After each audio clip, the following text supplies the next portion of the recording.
नमस्कार फ्रेंड्स। तो जैसा आपको याद होगा, लास्ट लेक्चर में हमने बात किया था two modes of reproduction, that's your sexual and asexual. Okay, so today will start with the asexual mode of reproduction. हमने ऑलरेडी देखा एसेक्सुअल मोड क्या होता है और हमने distinguish between sexual and asexual mode देख लिया है। अब हम बात करेंगे कुछ types. Okay, so the types of asexual mode of reproduction. तो देखो, हम लोग दो टाइप्स के एसेक्सुअल मोड के बारे में बात करेंगे। सो टाइप्स ऑफ asexual रिप्रोडक्शन। तो दो टाइप्स के बारे में हम लोग बात करेंगे जो कि सबसे कॉमन आपको देखने मिल जाते हैं। So the first of all will talk about the gemmule formation. सबसे पहले दोस्तों आपके पास जेम्यूल फॉर्मेशन।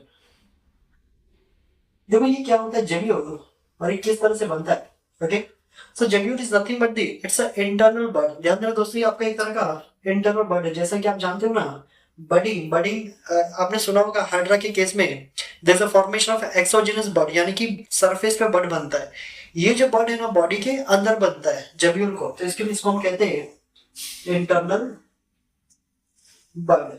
ओके, तो बॉडी के अंदर बनता है, इसके लिए इसको हम कहते हैं इंटरनल बड। दूसरा ये कब बनता है? So basically the formation of gemmule occur during the unfavourable season. So during unfavourable season. Okay, अब ये अनफेवरेबल सीजन से मतलब क्या है? तो सबसे पहले इसका एग्जांपल मैं आपको बता दूं, तो इसका जो मेन एग्जांपल है आपका स्पॉन्जिला, जो कि फ्रेश वाटर स्पॉन्ज आपको देखने को मिल जाता है। अभी फ्रेश वाटर स्पॉन्ज, जैसे मान लो अभी बारिश का सीजन आता है तो जहाँ छोटे मोटे गड्ढे होते हैं वहां पे अक्सर पानी जमा हो जाता है, क्योंकि अब बोल सकते हैं कि छोटा मोटा एक वाटर बॉडीज आपका वहां पे तैयार हो गया है। वहां पे आपको ना कुछ जो फ्रेश वाटर स्पॉन्जेस है वो आपको देखने मिलते हैं। लेकिन सबसे बड़ी प्रॉब्लम क्या है कि पानी वहां पे हमेशा रहने वाला नहीं है। जब तक बारिश का सीजन था तब तक तो पानी वहां पे रहेगा, लेकिन जैसे ही गर्मी का सीजन आएगा ना, सारा का सारा पानी उधर क्या होगा, भाप बन के उड़ जाएगा। इसका मतलब एक टेम्पररी वाटर बॉडीज थी जहां पे आपका स्पॉन्जिला रह रहा था। लेकिन सबसे बड़ा क्वेश्चन है कि आखिर स्पॉन्जिला अपना जनरेशन कंटिन्यू कैसा करेगा, तो वहीं पे इसको हेल्प करता है आपका जेम्यूल। तो बेसिकली स्पॉन्जिला क्या करता है, अपनी बॉडी में कुछ इंटरनल बर्ड्स बना लेता है जिसका नाम है जेम्यूल। ओके, और यही जो जेम्यूल है ना, ये अनफेवरेबल सीजन में बना है, यानी कि जब पानी खत्म हो गया, टेम्परेचर साथ नहीं दे रहा, पानी साथ नहीं दे रहा है, उस टाइम ये आपका बर्ड बन गया है। अब ये वेट करेगा किसका? फेवरेबल कंडीशन, यानी कि नेक्स्ट सीजन का वेट करेगा, नेक्स्ट बरसात का।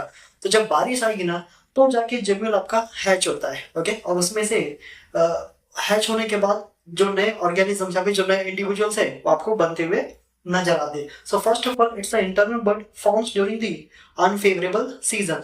थोड़ा इसके स्ट्रक्चर के बारे में बात कर लेते हैं। देखो ये जेम्यूल दिखता कैसा है। So basically this gemmule shows the presence of two membranes। तो यहाँ पे आपको दो मेम्ब्रेन देखने को मिल जाएगी।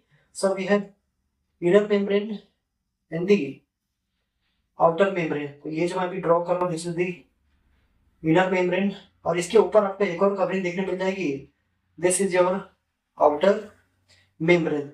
ध्यान देना दोस्तों, जो दोनों ही मेम्ब्रेन है, both this membranes are secreted by the amoebocyte. तो एक स्पेशल टाइप का सेल होता है जो कि मेम्ब्रेन को सीक्रेट करने का काम करता है। तो ये जो आपने देखा this is your inner membrane, और ये है आपका outer, this one is your outer membrane। Okay, see both these membrane secreted by amoebocyte।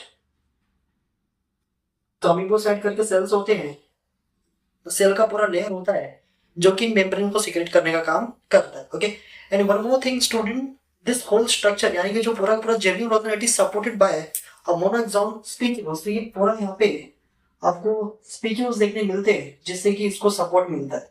So the whole structure और the entire structure is supported with the help of a मोनोएक्सॉन spicules. यहाँ पे आपको इसको कुछ स्पीकियोस देखने मिल जाएंगे जो कि इसको स्ट्रक्चर को सपोर्ट करने का काम करते हैं। बाकी मेम्ब्रेन के अंदर क्या होता है? So here there is the presence of a mass of cells. तो इसके अंदर बहुत सारा कुछ छोटे छोटे सेल्स आपको देखने मिल जाते हैं। These cells are actually the dormant cells. ये आपके क्या है? यही डोरमेंट सेल्स है। डोरमेंट सेल्स मतलब inactive cells. Okay, these are called archaeocytes. इसको हम क्या कहते हैं? आर्कियोसाइट्स। तो ये जो सेल्स आपको अंदर देखने मिले ना, these are the archaeocytes. Okay, remember these are dormant cells. ये क्या आपके डोरमेंट सेल्स होते हैं। डॉर्मेंट का मतलब होता है इनएक्टिव, तो ये आपके इनएक्टिव सेल्स है। Okay, they are inactive cells, that means they are waiting for the favorable condition to arrive। ये इंतजार कर रहे हैं आपके फेवरेबल कंडीशन का। जैसे ही फेवरेबल कंडीशन आएगा, ये जो आपको ओपनिंग दिखाई दे रही है, दिस ओपनिंग का नाम है आपका माइक्रोपाइल। इसको हम कहते हैं माइक्रोपाइल। ओके, तो जैसे ही आपका कंडीशन यानी कि फेवरेबल कंडीशन रिटर्न होगा, वैसे ही ये जो स्ट्रक्चर है, दिस स्ट्रक्चर विल हैच होगा, एंड फाइनली दिस आर्कियोसाइट्स यानी कि जो डॉर्मेंट सेल्स होते हैं ना, दे will comes out of this micropyle, और उसके बाद यही क्या है, आपके एक एक नए नए इंडिविजुअल्स बना देंगे। तो दोस्तों ये था आपका सबसे पहला वाला, दैट्स योर जेब्यूल फॉर्मेशन। तो एक बार रिवाइज कर लेते हैं।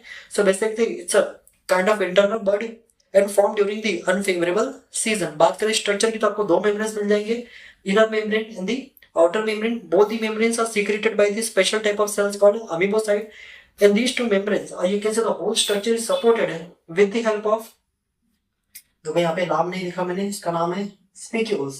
तो यहाँ पे जो स्पिक्यूल्स होते हैं, these are actually monoaxon। okay, so supported by monoaxon spicules। okay, बाकी both this membrane together enclose a dormant cells, and these dormant cells are said to be the archaeocytes। इसको हम कहते हैं archaeocytes। और इसमें देखो एक आपको ओपनिंग दिखाई दे रही है, this opening is called micropyle. अब जब भी फेवरेबल कंडीशन आएगा तो ये आपका हैच होगा। हैच होने के बाद ये जो आर्कियोसाइट्स है, they will comes out of the gemmule, and finally they will develop into the new individual. इसका एग्जांपल जैसे मैंने आपको बताया, इसका सबसे अच्छा एग्जांपल अपने पास है fresh water sponge, that is your Spongilla. Spongilla ध्यान में एक आपका फ्रेश वाटर स्पॉन्ज है। ओके, तो दोस्तों ये तो आपका पहला type of first type of asexual mode of reproduction. बात करते हैं दूसरे टाइप की। जो दूसरा टाइप आपको दिया है, it is the budding. Okay, so the second type that we have, it is the budding. अब देखो budding, this is one of the most common type of asexual mode of reproduction that can be seen. तो बहुत ही ज्यादा common आपको mode देखने को मिल जाता है। So next we have second type, it's your budding. Okay, सबसे पहले इसका एग्जांपल लिख देता हूं। तो इसका एग्जांपल बहुत सारे सिलेंट्रेट्स है, हम इसमें एग्जांपल लिखेंगे आपका हाइड्रा का। ओके, हाइड्रा आपको पता है belongs to the phylum Coelenterata. Okay, देखो बेसिकली होता है, और हाँ, budding bud formation occur during favourable season. तो ये जो बड है ना, here this bud formed during favourable season. तो ये फेवरेबल सीजन के दौरान बनता है, ये अनफेवरेबल कंडीशन में नहीं बनता। ओके, तो जब सीजन फेवर करेगा ना, उस टाइम हाइड्रा क्या करता है, अपनी बॉडी पे बर्ड्स बनाता है। ओके, अब देखो इसमें क्या होता है, suppose this is the hydra. तो ये आपका हाइड्रा है, मैं डायग्राम बना रहा हूँ थोड़ा सा। Okay, so this is the hydra. Okay, now this hydra shows the presence of small outgrowth, और you can say there is a development of small outgrowth on the body surface. तो उसके body पे ना आपको छोटा सा outgrowth develop होता हुआ नजर आता है।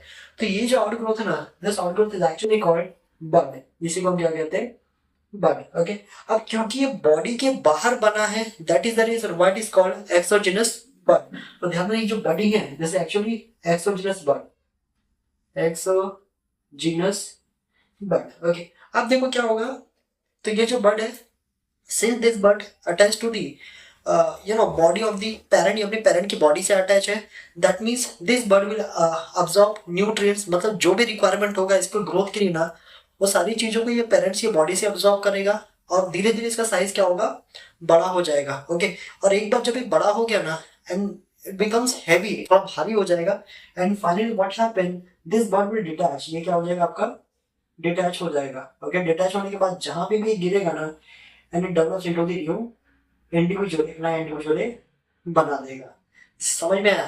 तो देखो ये बहुत ही सिंपल सा है। सो इसका एग्जांपल पहला तो हाइड्रा। बाकी जो बड फॉर्मेशन आपको देखने मिलता है, it generally form during the favourable season. Here there is a formation of small outgrowth on the body surface.